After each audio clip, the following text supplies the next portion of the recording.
इस हालत में छोड़ दिया है। प्लीज विकेश मुझे अपना लो।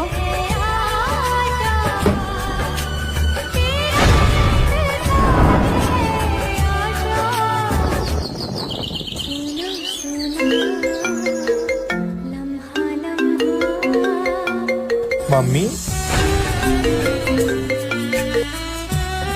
हेलो। जिस लड़की के पेट में किसी दूसरे का बच्चा पल रहा है, तूने उससे शादी कर ली है?